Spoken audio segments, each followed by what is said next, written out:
Ну а прежде чем мы начнем, хочу порекомендовать замечательный бренд под названием Jose Amorales. Jose Amorales – это крупнейший украинский производитель, который специализируется на литье качественной обуви из этилен-винилацетата, сокращенно EVA. Материал EVA обладает многими полезными свойствами. Он 100% непромокаем, легко моется, отличается прочностью и упругостью, не токсичен, благодаря вспененной структуре отлично держит тепло, не имеет неприятного запаха и даже обладает антимикробным действием. Ну а также хочу отметить крайне небольшой вес. Например, когда я одеваю огромный теплый сапог 46 размера, такое чувство, что я обувь забыл дома, но при этом очень тепло. В ассортименте компании Jose Amorales представлено большое количество различной мужской, женской и детской обуви.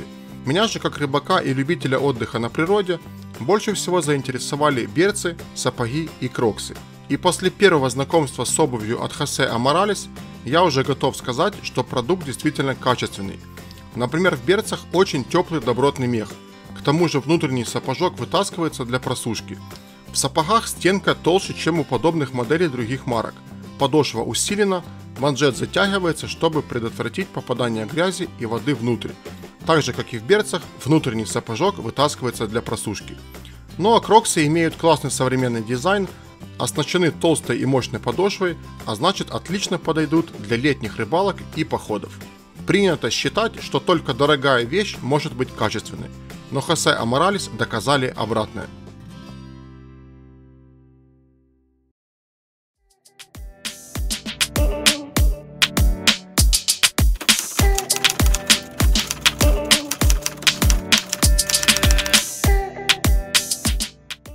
Приветствую всех на нашем канале. В этом видео я покажу, как в обычный вертлюжок с застежкой вмонтировать пластиковое ушко для того, чтобы у нас в итоге получился вот такой вот коннектор. Слева это покупной коннектор, который покупают для того, чтобы вязать скользящие фидерные монтажи, в которых с помощью такого коннектора крепятся кормушки. Это такие монтажи, как инлайн, асимметричная и несимметричная петля. И также эти коннекторы используют для крепления скользящих матчевых поплавков. И прежде чем мы начнем, я сразу хочу ответить на вопрос, а для чего же эти коннекторы делать самому, если их можно купить в магазине? На это у меня есть три основные причины. Во-первых, это экономия. Потому что все-таки вертлюжок с застежкой без пластмасски стоит дешевле, чем такой же вертлюжок с застежкой, только с пластмасской. Как-никак, но это экономия. Вторая причина – это то, что такие коннекторы есть далеко не во всех магазинах. У нас неоднократно были такие ситуации, что нужен такой вот коннектор, а в ближайшем магазине его нет. То есть или не покупать вообще, или ехать на другой конец города. И третья причина – это то, что довольно часто происходят ситуации, когда во время рыбалки этот коннектор просто разбирается на две части. То есть сейчас вот так вот, если взять его, поставить боком, видно вот одна часть синяя, другая черная. Вот эта вот синяя часть, она одета на черную половинку. И бывает, что в момент рыбалки они просто рассоединяются и разлетаются. Вот. Тот способ, который покажу сейчас я, там ничего не разбирается, там все монолитное, все цельнолитое. Поэтому сейчас берем все, что нам для этого необходимо, и начинаем делать самостоятельно вот такой вот коннектор с пластмасской. Итак, самое основное, что нам для этого понадобится, это зажигалка, гигиеническая палочка, только давайте называть ее не палочкой, а трубочкой, потому что на самом деле это трубочка, она в середине пустая. И, само собой, конечно же, нам понадобится обычный вертлюжок с застежкой, который я показывал в начале. Ну и самое главное в этом всем, это правильно подобрать диаметр вот этой трубочки и диаметр колечка вертлюжка. То есть трубочка должна плотно входить вот в это колечко и при этом не болтаться. Я уже проверял много вариантов и понял, что трубочка должна быть по диаметру или такая же, как колечко, или больше, максимум на 0,3 мм. Например, в данном случае диаметр вот этого колечка 3,2 мм, а диаметр вот этой трубочки 3,5 мм. Вот и получается, что трубочка на 0,3 мм толще, чем вот это вот колечко на вертлюжке. Если бы она была еще больше, хоть немного, то уже бы не влезла. Вот и все. Это, в принципе, была самая основная информация, а все остальное это уже дело техники. Значит, когда мы уже правильно подобрали трубочку и вертлюжок с застежкой, застежку пока откладываем в сторону ненадолго, и первым делом нам необходимо поработать с трубочкой. А именно, нам нужно срезать край трубочки под максимально возможным углом. То есть, чем больше будет этот угол среза, тем проще будет трубочку вставлять в колечко вертлюжка. Также многие могут подумать, что в целях экономии было бы целесообразно снять ватку и срезать под углом край трубочки, который находится под ваткой. Но я так делать не рекомендую, потому что не следует забывать, что под ватой трубочка имеет насечки, для того, чтобы вата по ней не скользила. Вот. И эти насечки нам совсем не нужны. Нас интересует именно гладкая трубочка, потому что насечки нам будут мешать. Поэтому срезаем вот так вот под самую ватку.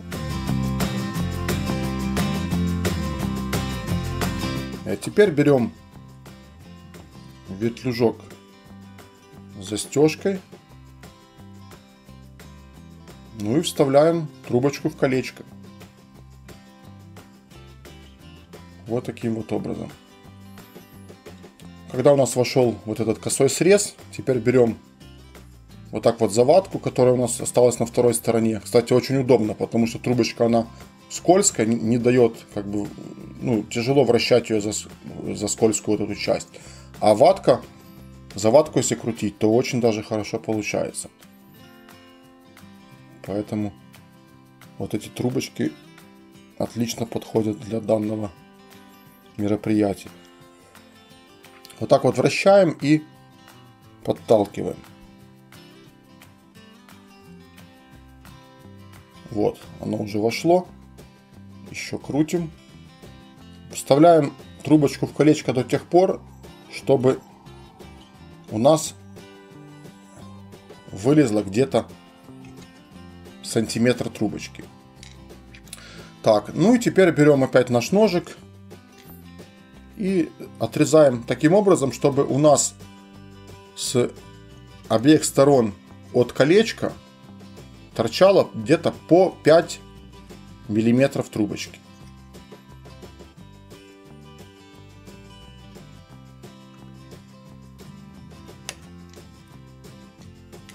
Так, и теперь с другой стороны стараемся сделать то же самое.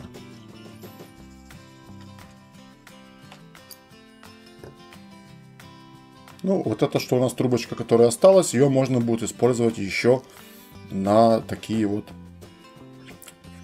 коннекторы, которые мы сейчас делаем.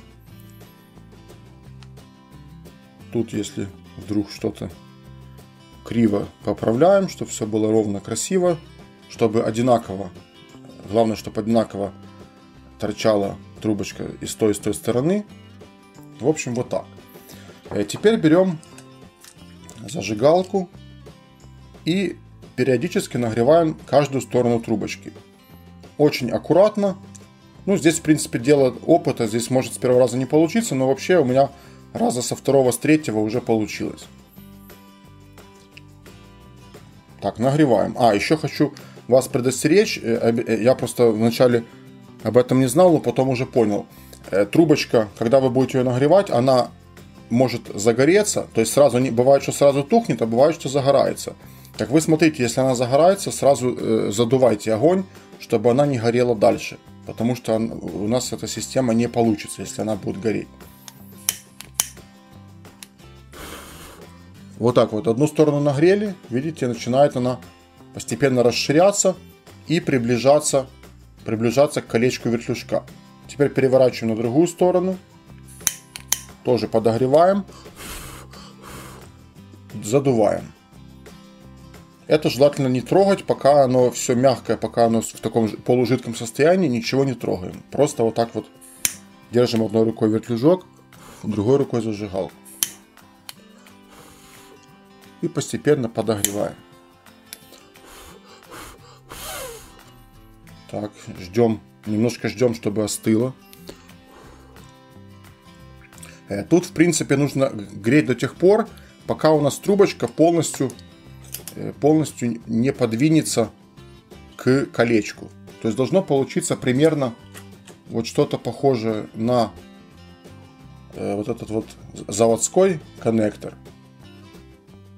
То есть, ну, примерно должно получиться похоже. И следим за тем, чтобы мы не перегрели и у нас не залилось вот это вот отверстие. Конечно, если оно зальется, не страшно, я потом покажу, как можно это исправить, но лучше сделать так, чтобы оно не залилось.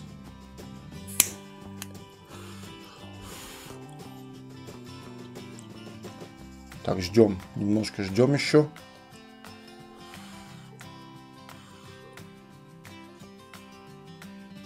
Если вдруг отверстие зальется, не страшно. То есть тут, в принципе, бывает получается так, бывает получается так, потому что как бы огонь дело такое не совсем контролируемое.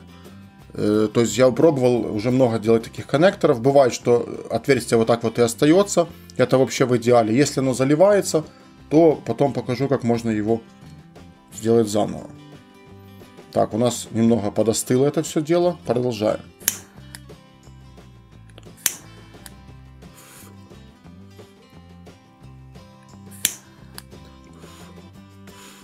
Так, вот у нас отверстие в данном случае залилось. Ну, в принципе, оно и к лучшему. Я сразу вам покажу, как это можно исправить. Вот мы видим, что трубочка, она расширилась, стала по диаметру такая же, как колечко вертлюжка. Вот, и здесь, в принципе, должно остаться отверстие, но в данном случае оно немножко у нас подзалилось. Сейчас очень важно подождать, чтобы это все остыло. Это очень важно, чтобы оно остыло, затвердело. Пока мягко, ничего делать нельзя. Берем просто иголку от шприца. И, кстати, понятно, что чем у нас будет тоньше иголка, тем тоньше мы сможем здесь сделать отверстие. Это, кстати, очень классно, потому что мы можем регулировать, мы можем сделать такой коннектор даже под самые тонкие лески, чтобы он не проскакивал даже через самые тоненькие узлы. Вот, и берем вот таким вот образом туда в серединку, в центр, вставляем иголку и вот так немножко ее проворачиваем.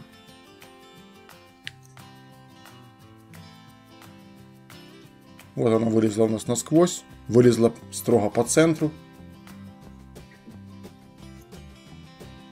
Еще раз хочу напомнить, что если иголкой вот так вот прокалываете, обязательно ждите, чтобы оно остыло. Иначе все это дело поплывет. Все, получилось очень маленькое отверстие. Сейчас я вот приближу и вам покажу. Ну и вот смотрите, вот у нас вертлюжок, который мы сами сделали с пластмасской. И вот вертлюжок покупной. Ну да, покупной, согласен, он немножко выглядит более презентабельно, он такой цветной, красивый, но сравните даже какое отверстие относительно большое вот в покупном, который слева, и какое маленькое аккуратное отверстие в вертлюжке, который у нас справа. Вот так вот.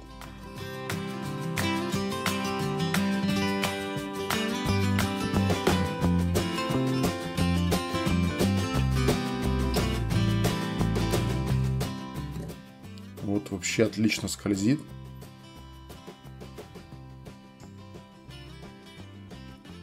И вот я пока вот вам показывал, как кормушка смотрится на этом вертлюжке, я вспомнил, что еще хотел сказать.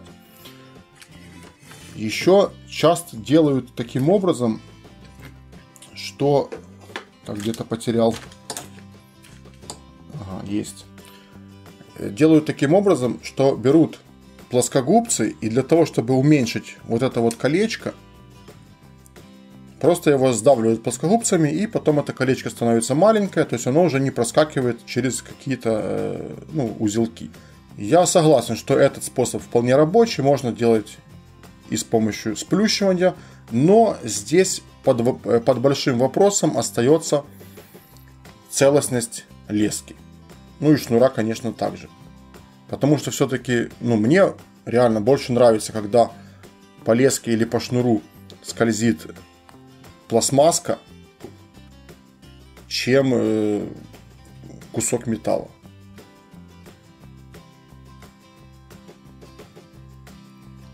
Так, ну и еще напоследок хотел показать, как это выглядит в разрезе, чтобы вы понимали, насколько это качественно.